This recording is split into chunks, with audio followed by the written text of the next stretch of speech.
Hello दोस्तों, स्वागत है एक बार फिर आपका एनबीए लर्निंग यूट्यूब चैनल पर।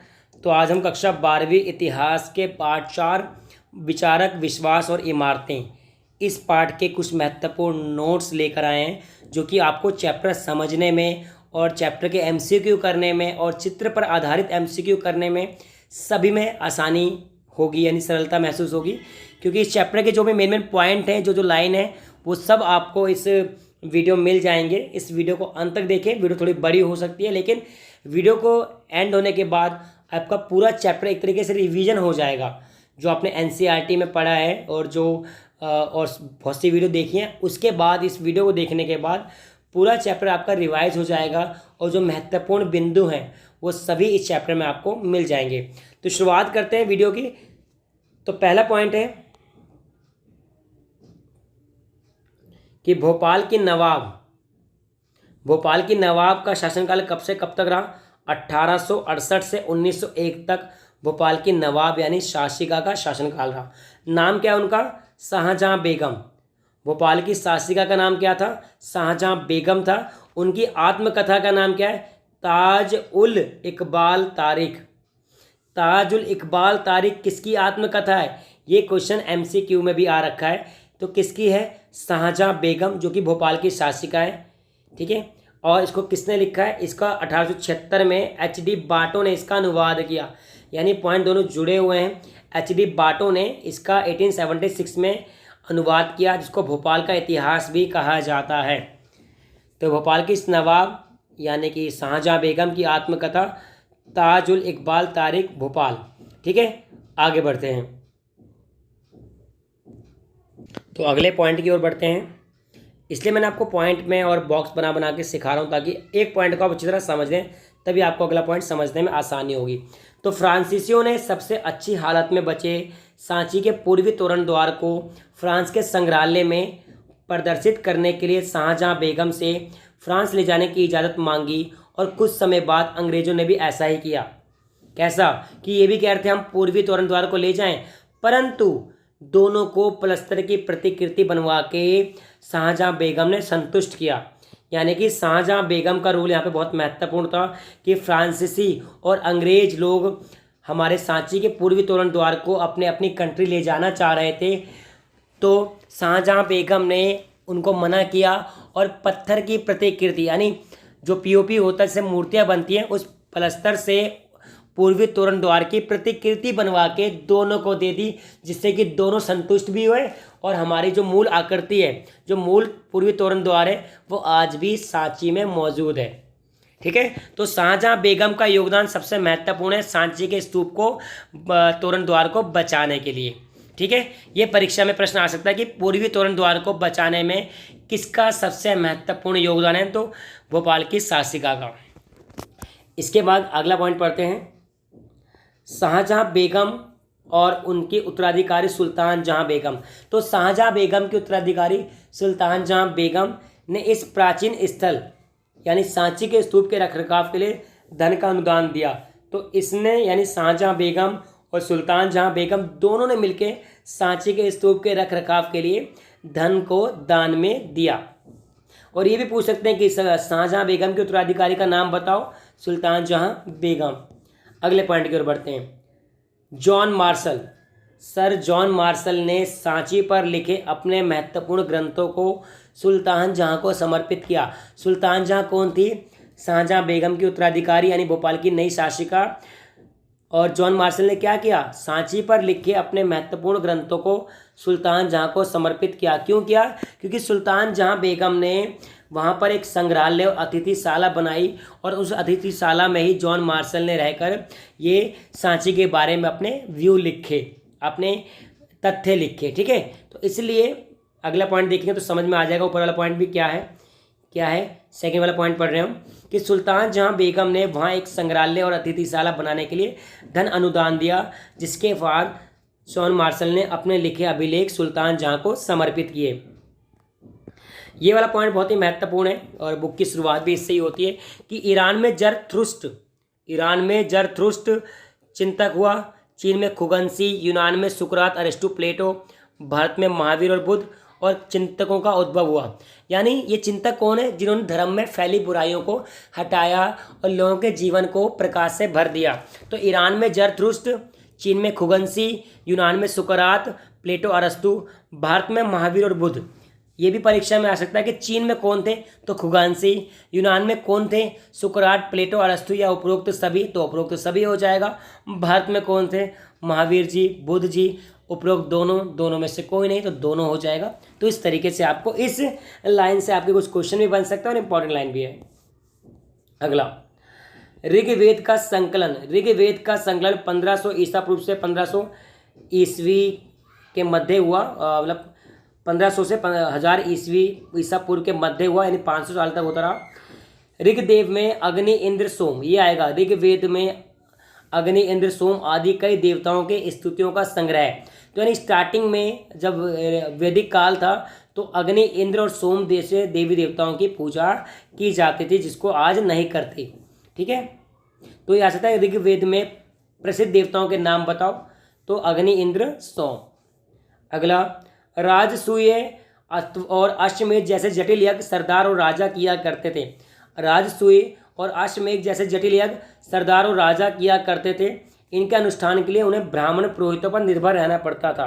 जैसा कि रामायण में आपने देखा होगा, राम जी अश्वमेध यज्ञ करवाते हैं, तो राजसूय या राजसूय और अश्वमेध यज्ञ कौन करवाते थे? सरदार और राजा करवाते थे, मतलब किया करते थे, और इनके लिए उनको ब्राह्मणों और पुरोहितों पर निर्भर रहना पड़ता था। अगले पॉइंट, समकालीन उस टाइम के बौद्ध ग्रंथों में 64 संप्रदायों का उल्लेख मिलता है। परीक्षा के लिए महत्वपूर्ण पॉइंट है कि बौद्ध ग्रंथों में कितने संप्रदायों का उल्लेख है? 64 संप्रदायों व चिंतकों का उल्लेख मिलता है बौद्ध धर्म में। अगला पॉइंट,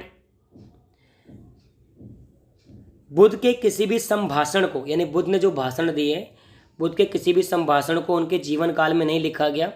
उनके मृत्यु के बाद 5वीं-4वीं सदी में उनके शिष्यों, ज्येष्ठों या ज़्यादा वशिष्ठ श्रमणों की एक सभा वैशाली यानी वैशाली में बुलाई गई। तो बुद्ध की मृत्यु के बाद इनके शिष्यों ने सोचा कि महात्मा बुद्ध के ज्ञान को आगे कैसे बढ़ाया जाए। उसके लिए एक मीटिंग बुलाई वैशाली में यानी वैशाली में, और जहाँ पे निर्णय लिया गया कि महात्मा बुद्ध की जो शिक्षाएं हैं उनको लिखना है। तो उनको लिखने के लिए त्रिपिटक यानी 3 पिटारा नामक ग्रंथों में महात्मा बुद्ध के जितना भी बौद्ध धर्म है उनसे जुड़े सभी विचार त्रिपिटक में उल्लेख किया है। जो नीचे वाला पॉइंट है ऊपर वाले से बिल्कुल जुड़ा हुआ है, तो इसलिए मैं दूसरा पॉइंट भी साथ साथ ले रहा हूँ कि बौद्ध ग्रंथों को त्रिपिटक कहा जाता है। त्रिपिटक क्यों? 3 टोकरियाँ। और वैशाली में ही बुद्ध की शिक्षाओं का संकलन किया गया। वैशाली में ही बुद्ध की शिक्षाओं का संकलन किया गया। क्यों किया गया? क्योंकि महात्मा बुद्ध की मृत्यु के बाद उनके शिष्यों ने सोचा कि इस धर्म को, इस ज्ञान को, इस विचार को आगे कैसे बढ़ाया जाए, और निर्णय लिया गया कि इनके जो भी विचार है उनको लिखा जाए। तो 3 त्रिपिटक यानी 3 टोकरियाँ और 3 पुस्तकों के नाम है ये। अब 3 पुस्तकों में हर पुस्तक में किस बारे में जानकारी मिलती है वो मैं आपको बता रहा हूँ। ये 3 हैं बेटा, विनय पिटक, सुत्त पिटक, अभिधम पिटक। जो 3 पिटारे हैं, विनय पिटक, सुत्त पिटक, अभिधम पिटक, इसमें क्या क्या है? तो विनय पिटक में संघ या बौद्ध मठों में रहने वाले लोगों के लिए नियमों का संग्रह है।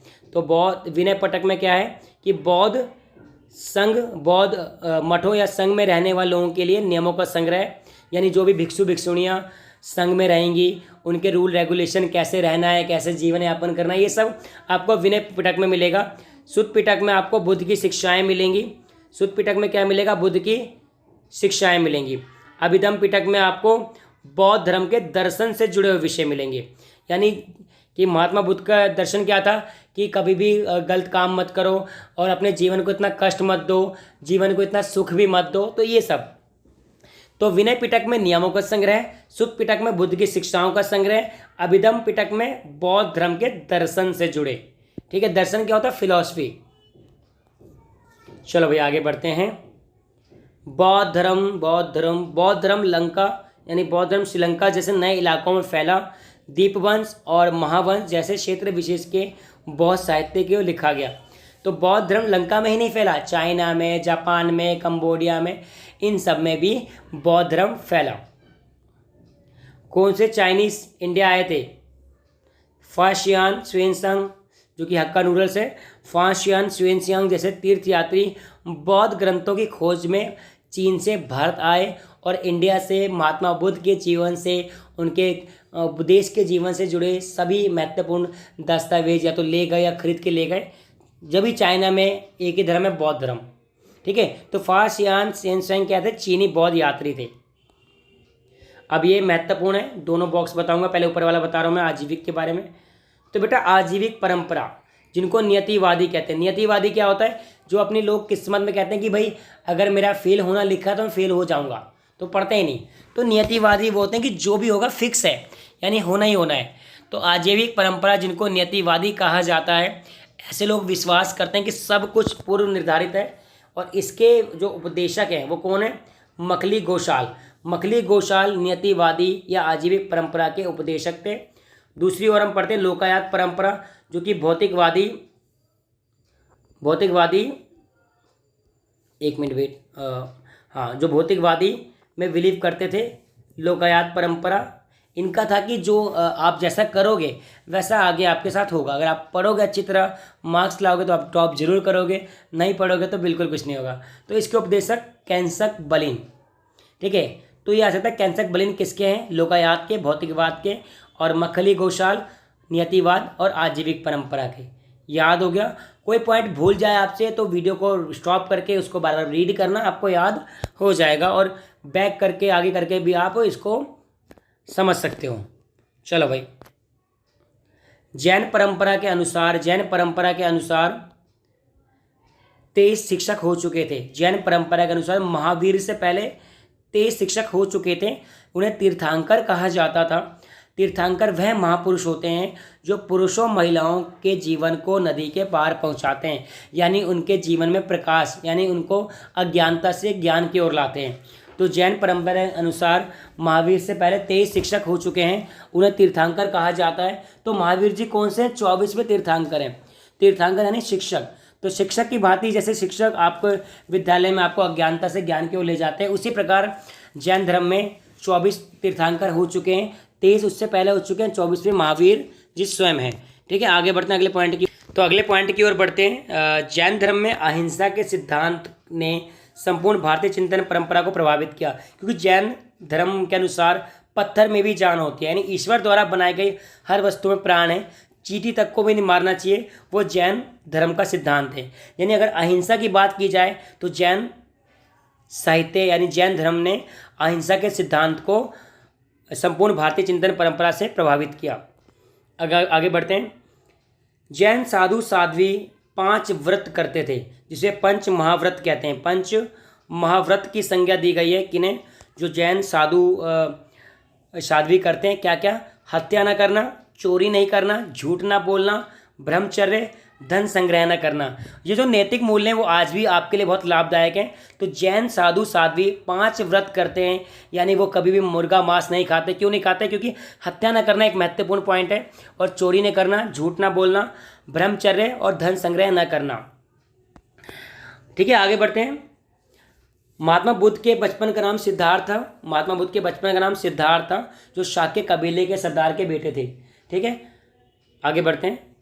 और संत चरित्र क्या होता है? जैसे कि भाई किसी संत या धार्मिक नेता के जीवनी को संत चरित्र कहा जाता है। ठीक है, संतों के जीवन के जीवनी को संत चरित्र कहा जाता है।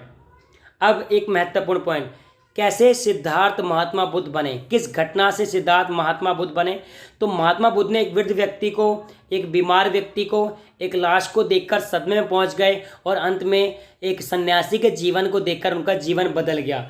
ठीक है, क्योंकि जीवन दुखों से भरा होता है, महात्मा बुद्ध ने स्वीकार किया। तो सिद्धार्थ ने एक वृद्ध व्यक्ति को, बीमार व्यक्ति को, लाश को और सन्यासी को देखकर बुद्ध बन गए, यानी कि ज्ञान की खोज में अपने घर को छोड़कर, अपनी पत्नी, अपने पुत्र को छोड़कर एक वट वृक्ष के नीचे उन्होंने तपस्या करी और महात्मा बुद्ध कहलाए। तो ये परीक्षा में आ सकता है कि किस घटना ने सिद्धार्थ को महात्मा बुद्ध बनने के लिए प्रेरित किया। बुद्ध की शिक्षाओं को सुत्त पिटक में दी गई कहानियों के आधार पर निर्मित किया गया। तो बुद्ध की शिक्षाएं सुत्त पिटक में है, विनय पिटक में बौद्ध मठों में रहने वाले नियम है, और अभिधम्म पिटक में बौद्ध दर्शन से जुड़े हुए दर्शन। ठीक है, आगे बढ़ते हैं, अगले पॉइंट की ओर बढ़ते हैं। तो बुद्ध की जो शिक्षा है वो सुत्त पिटक में दी गई कहानियों के आधार पर निर्मित किया गया। बौद्ध दर्शन, जो बौद्ध दर्शन है वो क्या क्या बातें कहता है वो इस पॉइंट में हम जानेंगे। तो ध्यान से इस पॉइंट को सुने कि बौद्ध दर्शन के अनुसार विश्व अनित्य है, लगातार बदल रहा है, आत्मा विहीन है, यानी आत्मा है, यह आत्मा विहीन है क्योंकि यहाँ कुछ भी स्थायी शाश्वत नहीं है। दुनिया क्षण भंगुर है, जो घोर तपस्या और विषाक्ति के माध्यम के बीच मध्यम मार्ग को अपनाकर दुनिया के दुखों से मुक्ति पा सकता है। तो महात्मा बुद्ध ने ये कहा, इनका समझाता हूँ मैं आपको, कि विश्व अनित्य है यानी लगातार बदल रहा है, आत्मा विहीन है, आत्मा नाम में कोई चीज़ नहीं है। जबकि जैन धर्म ने कहा कि आत्मा होती है सब में, इसमें आत्मा विहीन कहा गया है और कुछ भी परमानेंट नहीं है, वो बौद्ध धर्म ने कहा है। और घोर तपस्या के कारण ही आप दुनिया के दुखों से मुक्ति हो सकते हो। ये बौद्ध धर्म के 4 जो महत्वपूर्ण पॉइंट है वो आपको लर्न करने। विश्व अनित्य है, आत्मा विहीन है, स्थायी नहीं है और तपस्या से ही मुक्ति पा सकते हो। ठीक है। श्रमण किसे कहते हैं? श्रमण यानी भिक्खु, जिन्होंने सांसारिक जीवन त्याग दिया उन्हें श्रमण या भिक्खु कहा जाता है। तो भिक्खु का मतलब है जिन्होंने सांसारिक जीवन त्याग दिया हो। आगे बढ़ते हैं। बुद्ध का मानना था कि समाज का निर्माण इंसानों ने किया था, ना कि ईश्वर ने। तो बुद्ध अनीश्वरवादी थे जबकि जैन ईश्वरवादी थे। तो ये एक खास अंतर है जो जैन और बौद्ध धर्मों में, यानी महावीर जी और महात्मा बुद्ध में जो खास अंतर वही है ईश्वर को लेकर। बौद्ध परंपरा के अनुसार अपने शिष्यों के लिए बुद्ध का अंतिम निर्देश क्या था? तुम सब अपने लिए खुद ही ज्योति बनो, क्योंकि तुम्हें ही खुद की अपनी मुक्ति का रास्ता ढूंढना है। तो महात्मा बुद्ध के अंतिम जो निर्देश थे, जो महात्मा बुद्ध ने अंतिम वचन कहे कि तुम सब अपने लिए खुद ही ज्योति बनो, इसलिए महात्मा बुद्ध को एशिया ऑफ लाइट कहा जाता है, एशिया का प्रकाश पुंज कहा जाता है, क्योंकि पूरे एशिया में बौद्ध धर्म को फैलाया इन्होंने और लोगों को ज्ञान की ओर बढ़ाया। तो तुम सब अपने लिए खुद ही ज्योति बनो, क्योंकि तुम्हें खुद ही अपनी मुक्ति का रास्ता ढूंढना है। किसने कहा? महात्मा बुद्ध ने। किसको कहा? अपने शिष्यों को। ठीक है, समझ में आ रही है कहानी? कहानी आपस में रिलेटेड है, कोई दिक्कत नहीं। हमने सांची के स्तूप से शुरू कर दी क्योंकि वह बौद्ध धर्म से जुड़ा हुआ था और महात्मा बुद्ध के बारे में पढ़ रहे हैं, वह बौद्ध धर्म के प्रवर्तक हैं। तो बौद्ध भिक्षुओं की संख्या बढ़ने पर बौद्ध संघ की स्थापना हुई। जब बौद्ध भिक्षु कम थे तो महात्मा बुद्ध के साथ साथ घूमा करते थे, लेकिन जब बौद्ध भिक्षुओं की संख्या बढ़ने लगी तो बौद्ध संघ की स्थापना हुई। ठीक है। तो बौद्ध ग्रंथों के अनुसार बुद्ध के प्रिय शिष्य आनंद ने, ये भी आता है बुद्ध का प्रिय शिष्य कौन है? आनंद ने बुद्ध को समझाकर महिलाओं को संघ में आने की अनुमति प्राप्त की। तो महिलाओं को संघ में लाने का श्रेय अंगत आनंद को जाता है, जिन्होंने महात्मा बुद्ध से बहुत रिक्वेस्ट करी कि इनको भी आप संघ में जगह दो। और बुद्ध की उपमाता यानी मौसी पहली महिला भिक्षुनी बनी। महाप्रजापति गौतमी संघ में आने वाली पहली भिक्षुनी कौन बनी? बुद्ध की मौसी, क्योंकि माता का इनका देहांत महामाया का बचपन में ही हो गया जब ये छोटे थे, तो मौसी ने पाला पोसा और महाप्रजापति गौतमी संघ में आने वाली पहली भिक्षुनी बनी। आ रही कहानी समझ में? बिल्कुल आ रही होगी। कई स्त्रियां जो संघ में आई वे धम्म की उपदेशिकाएं बन गई, आगे चलकर वे थेरी बनी, जिसका मतलब ऐसी महिलाएं जिन्होंने निर्वाण प्राप्त कर लिया हो। तो थेरी किसे कहते हैं? वैसी महिलाएं जिन्होंने निर्वाण प्राप्त कर लिया हो, यानी जो स्त्रियां संघ में आई, ठीक है, और बाद में उन्हें अपने आप को इस कदर बना लिया कि सुख दुख से सब दूर। थेरी इसलिए उनको कहा जाता है। एक मूवी में साउथ की थेरी। आगे बढ़ते हैं। थेरी गाथा बौद्ध ग्रंथ सुत्त पिटक का हिस्सा है, जिसमें महात्मा बुद्ध की शिक्षा है। इसमें भिक्षुणियों द्वारा रचित छंदों का संकलन किया गया है, यानी भिक्षुणियों ने जो भी पंक्तियां रची या जो कुछ रचा वो भी इसमें ऐड ऑन किया गया है। बुद्ध के जीवन में उनकी मृत्यु के बाद भी बौद्ध धर्म तेजी से फैला। क्यों फैला? इसका कारण यह था कि उस टाइम के लोग, समकालीन लोग, धार्मिक प्रथाओं से असंतुष्ट थे। भाई या करवाओ, हवन कराओ, कर्मकांड में बहुत पैसा जायज़ होता था, तो गरीब लोग बेचारे इसको करवा ही नहीं पाते थे। तो बुद्ध के जीवन काल और मृत्यु के बाद बौद्ध धर्म क्यों फैला? क्योंकि वहाँ के लोग उस धर्म से बहुत दुखी थे। तो बौद्ध धर्म में उन्होंने देखा कि सबके लिए अपॉर्चुनिटी है, तो इस धर्म को अपनाया। आगे बढ़ते हैं। महात्मा बुद्ध का जन्म लुम्बिनी में हुआ था। बौद्ध गया में ज्ञान प्राप्त हुआ। प्रथम उपदेश सारनाथ में दिया और कुशीनगर में उनको मृत्यु प्राप्त हुई। तो चारों जगह याद रखना है। लुम्बिनी में जन्म, बौद्ध गया में ज्ञान उपदेश सारनाथ में और देथ या निब्बान कुशीनगर में। ठीक है, अगले पॉइंट की ओर बढ़ते हैं। अशोक वादान। अशोक वादान नामक एक बौद्ध ग्रंथ के अनुसार अशोक ने बुद्ध के अवशेषों के हर हिस्से को हर महत्वपूर्ण क्षेत्रों में बांटकर उनके ऊपर स्तूप बनाने का आदेश दिया। तो अशोक वादान में कहा गया, ये पंक्ति आ सकती है किसमें ग्रंथ में ये लिखा है कि अशोक ने महात्मा बुद्ध के अवशेषों को हर क्षेत्रों में बांटकर और उन पे स्तूप बनाने के लिए कहा। तो अशोक वादान नामक एक बौद्ध ग्रंथ में ये कहा गया है। ठीक है, आगे बढ़ते हैं। सांची के एक तोरण द्वार का हिस्सा हाथी दांत का काम करने वाले शिल्पकारों के दान से बनाया गया था। तो ये एमसीक्यू में भी ये क्वेश्चन मैंने पूछा है, और अगर एमसीक्यू क्वेश्चन की वीडियो नहीं देखी तो लिंक डिस्क्रिप्शन में है, ज़रूर देखिए। और चित्र पर आधारित जो प्रश्न है इस चैप्टर के वो भी देखिए, वो भी लिंक में दे रखा है डिस्क्रिप्शन में। तो सांची का एक तोरण द्वार का हिस्सा, सांची एक तोरण द्वार है, 4 तोरण द्वार होते हैं बेटा, उत्तर दक्षिण पूर्व पश्चिम के। तो एक तोरण द्वार का हिस्सा हाथी दांत का काम करने वाले शिल्पकारों दान से बनाया गया। स्तूप का अर्थ है टीला। स्तूप का संस्कृत अर्थ टीला है। जन्म एक गोलार्ध मिट्टी, यानी ये टीला होता है बेटा, जिसके बाद में अंड कहा गया। इसको बाद में अंड कहा गया, यानी ऐसे महात्मा बुद्ध के जीवन से ऐसे टीले हुआ करते ना, टीले चारों तरफ जा सकते हैं हम। तो स्तूप का मतलब है टीला, यानी अर्ध गोलार्ध, आधा गोलाकार ऐसे। बाद में इसको अंड कहा गया। ठीक है, क्या कहा गया? अंड, यानी अंडे की तरह होता है ना, अंड कहा गया इसे। अंड के ऊपर एक हर्मिका होती है, भाई अंड है, इसके ऊपर एक हर्मिका है, जो छज्जे जैसे ढांचा देवताओं के घर का प्रतीक होता है। हर्मिका से एक मस्तूल निकलता है, इसे यष्टि कहते हैं। अक्सर छतरी लगी होती है, यानी कि देखो मैं आपको बना के दिखाता हूँ। ये आपका अंड हो गया, इसके ऊपर ये क्या है? ये है आपकी छज्जा जैसा होता है ना, छज्जा जैसा, ये छज्जा जैसा ऐसा। ठीक है, उसके ऊपर फिर एक हर्मिका जैसी होती है, यष्टि कहते हैं इसे। ऐसा बना होता है बेटा, बहुत छोटा छोटा। ठीक है, छतरी लगी होती है, इसे यष्टि भी कहते हैं। यानी अंड के ऊपर एक हर्मिका होती है, ये हर्मिका है जो अंड के ऊपर है, ऐसी ऐसी ऐसी हर्मिका है। ठीक है, यानी देखो मैं दोबारा समझाता हूँ, ये ना बहुत ही महत्वपूर्ण टॉपिक है, इसलिए मैं आपको डिटेल से समझा रहा हूँ। ये अंड हो गया, ऐसे ऐसे ऐसे 3 हर्मिका वो बनी हुई, इसकी जुड़ी हुई, इसे कहते हैं हर्मिका। हर्मिका के ऊपर एक मस्तूल निकला है, मस्तूल है, मस्तूल पे एक छत्रक है, ये देखो ये छत्रक है, छतरी जैसा। क्लियर हो गया? ये अंड, ये हर्मिका, ये अंड, और ये छत्रक, सॉरी ये छत्रक है, और ये मस्तूल। क्लियर? नहीं समझ में आया? ये क्या है? अंड। ये क्या है? यष्टि, यानी कि हर्मिका। ये क्या है? मस्तूल। ये क्या है? छतरी। ठीक है, इस तरीके से जो एक स्तूप होता है वो बनाया जाता है।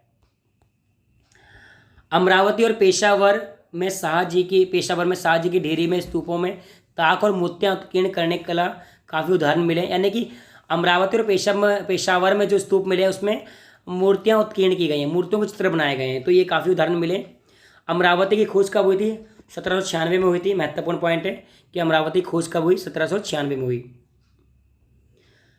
ठीक है, अगला पॉइंट, 1854 में गुंटूर यानी आंध्र प्रदेश के कमिश्नर ने अमरावती की यात्रा की, जिसके नाम एलियट था। उन्होंने पश्चिमी तोरण द्वार की खोज निकाला। यानी अमरावती का पश्चिम तोरण द्वार किसने खोजा? एलियट ने। और जो वो बना हुआ था पूरी जगह, वो एक पत्थर से बनी हुई थी। बाद में इस पत्थर को एलियट संगमरमर कहा गया। क्यों कहा गया? क्योंकि जो कमिश्नर एलियट था उसके नाम पर ये पत्थर का नाम एलियट संगमरमर रखा गया। सांची की स्तूप की खोज 1818 में हुई थी। याद रखना, डेट इंपॉर्टेंट है बहुत, कब हुई थी। वेशांतर जातक कथा में एक ऐसे दानी राजकुमार का वर्णन है जिसने अपना सब कुछ एक ब्राह्मण को सौंप दिया। वेशांतर एक जातक कथा है जिसमें दानी राजकुमार का वर्णन है, उसने अपना सब कुछ क्या किया? एक ब्राह्मण को सौंप दिया। आगे बढ़ते हैं। चक्र किस लिए फेमस है? चक्र, जो चक्र है बेटा वो किस लिए फेमस है? वो सारनाथ में दिए गए पहले उपदेश का प्रतीक है चक्र। तो चक्र है बुद्ध द्वारा सारनाथ में दिए गए पहले उपदेश का प्रतीक। ठीक है, आगे बढ़ते हैं। एक साल भंजिका के बारे में भी आपने एमसीक्यू में देखा होगा। तो साल भंजिका के बारे में ऐसा माना जाता था, इस स्त्री द्वारा छुए जाने से वृक्षों में फूल खिल उठते हैं, जो एक शुभ का प्रतीक माना जाता है। तो साल भंजिका शुभ का प्रतीक माना जाती थी। जो साल भंजिका की मूर्ति है, एक पेड़ पे तोरण द्वार पे इनकी मूर्ति बनी हुई है। तो साल भंजिका शुभ का प्रतीक थी। कहा जाता है कि साल भंजिका जिस पेड़ को छू दे उस पेड़ से फूल खिल उठते थे। ठीक है, आगे बढ़ते हैं। महात्मा बुद्ध के जन्म से जुड़े कुछ प्रतीक हैं, जिसमें हाथी शक्ति का और ज्ञान के प्रतीक माने जाते हैं, यानी हाथी जानवर शक्ति और ज्ञान के प्रतीक माने जाते हैं। अगले पॉइंट की ओर बढ़ते हैं। अजंता। अजंता महाराष्ट्र की गुफा के चित्रकारी, अजंता गुफाएं महाराष्ट्र में जो चित्रकारी के लिए काफ़ी प्रसिद्ध हैं। अजंता की गुफा के चित्र जातकों की कथाओं में, जातक एक कथाएं हैं जो महात्मा बुद्ध से या और अन्य धर्म से भी जुड़ी हुई हैं, उनमें इस गुफाओं के बारे में वर्णन किया गया है। गजलक्ष्मी का चित्र भी आप देखेंगे पाठ्य पुस्तक में। तो गजलक्ष्मी को सौभाग्य लाने वाली देवी कहा गया है। सौभाग्य लाने वाली देवी किसे कहा गया है? गजलक्ष्मी को कहा गया है। इन्हें प्राय हाथियों से, यानी देखो लक्ष्मी मतलब लक्ष्मी होता है, गज मतलब हाथी, तो दोनों तरफ हाथी थे, बीच में एक स्त्री की मूर्ति थी, चित्र था, तो उसको गजलक्ष्मी की संज्ञा दी गई है, यानी सौभाग्य लाने वाली देवी कहा गया है।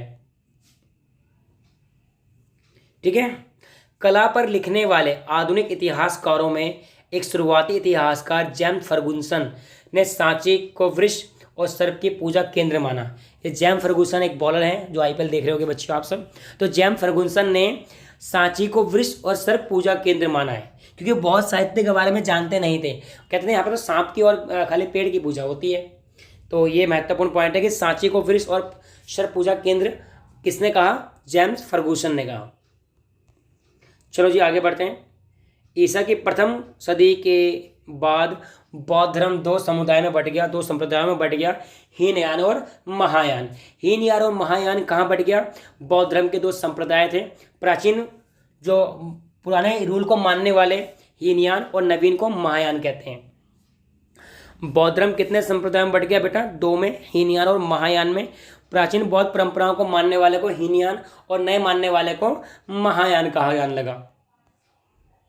बुद्ध और बोधिसत्वों की मूर्ति पूजा महायान, यानी महायान से ही मूर्ति पूजा। पहले महात्मा बुद्ध की मूर्ति पूजा नहीं होती थी, स्तूप की पूजा होती थी, लेकिन अब मूर्ति पूजा क्यों होती है? क्योंकि महायान ने मूर्ति पूजा का विकास किया। विष्णु के वराह अवतार, विष्णु का एक अवतार है वराह, विष्णु के 10 अवतारों की चर्चा की गई है। तो वराह अवतार को पृथ्वी को बचाते हुए दिखाई दिया गया। ये आपको चित्र वाले क्वेश्चन में मिल जाएगा कि विष्णु के वराह अवतार में क्या है महत्वपूर्ण चीज, कि उनको पृथ्वी को बचाते हुए दिखाया गया। ये कर्नाटक एलोहोल में है। ठीक है, अगले पॉइंट की ओर बढ़ते हैं। महायान के अनुयायी दूसरी बौद्ध परंपराओं के समर्थकों को हीनयान के अनुयायी कहते थे। ठीक है, महायान के अनुयायी दूसरी बौद्ध परंपराओं के समर्थकों को हीनयान, यानी कि महायान दूसरों को हीनयान कहते थे, लेकिन पुरातन परंपरा के अनुयायी खुद को थेरवादी, कुछ हीनयान अपने आप को थेरवादी भी कहते थे। शॉर्ट में ये है कि महायान दूसरों को पुरातनवादी कहते थे, लेकिन ये खुद को थेरवादी कहते थे। महिलाओं और शूद्रों को वैदिक साहित्य पढ़ने सुनने की अनुमति नहीं थी, पर पुराणों को सुन सकते थे। वसुदेव कृष्ण मथुरा इलाके के महत्वपूर्ण देवता थे। शुरुआती मंदिर एक चकोर एक कमरे के रूप में होते थे, जिन्हें गर्भगृह कहा जाता था, जिन्हें धीरे धीरे गर्भगृह के ऊपर एक ऊंचा ढांचा बनाया जाने लगा। यानी कि शुरुआती मंदिर एक चकोर कमरे के रूप में थे। ठीक है, जिसे शिखर, ये इसका ही पार्ट है कि जिसे शिखर कहा जाता था। मंदिरों के साथ विशाल सभा स्थल, ऊंची दीवार भी जुड़ गए, जिन्हें तोरण कहा जाता है, तोरण द्वार। महाबलीपुरम का मंदिर कहाँ पे? तमिलनाडु में है। शेषनाग पर आराम करते हुए विष्णु की मूर्ति कहाँ पर है? उत्तर प्रदेश में है। तो ये आपको याद ही करने पड़ेंगे। सबसे प्राचीन कृत्रिम गुफाएं ईसवीं की पूर्व 3री शताब्दी में अशोक के आदेश के अनुसार आजीविक या नियतिवादी संप्रदायों के लिए बनाई गई। कहाँ पे? बराबर बिहार, बिहार में है ये गुफा की जो गुफा है ना, गुफा जो बनाई गई हैं कृत्रिम गुफाएं, ये किन के लिए? आजीविक संप्रदायों के लिए। ये परीक्षा में आता है कि कृत्रिम गुफाएं किन लोगों के लिए बनाई गई? आजीविक संप्रदायों के लिए, जो कि नियतिवादी है। अशोक ने बिहार में बनवाई। और एलोरा का कैलाश मंदिर महाराष्ट्र में है, जो कि सारा ढांचे चट्टान को काटकर बनाया गया। एलोरा का कैलाश मंदिर देखना बड़ा फेमस है, आप गूगल में सर्च कर सकते हो। बुद्ध और बोधिसत्वों की मूर्तियां यूनान कला और भारतीय मूर्ति कला से बनाई गई हैं। तो इस प्रकार ये चैप्टर एंड होता है। जो महत्वपूर्ण पॉइंट थे वो सब आपको बता दिए मैंने। आई होप वीडियो आपको पसंद आई होगी। वीडियो को 1-2 बार ध्यान से देखोगे तो पूरा चैप्टर आपको रिवाइज हो जाएगा। ठीक है, देखो कितना बड़ा चैप्टर बनाया मैंने आपके लिए, तो इसलिए वीडियो को अंत तक देखें। अगर वीडियो आपको पसंद आती है तो लाइक शेयर ज़रूर करें, और जो दोस्त नए जुड़े हैं वो चैनल को सब्सक्राइब करें और बेल आइकन को प्रेस करें। धन्यवाद।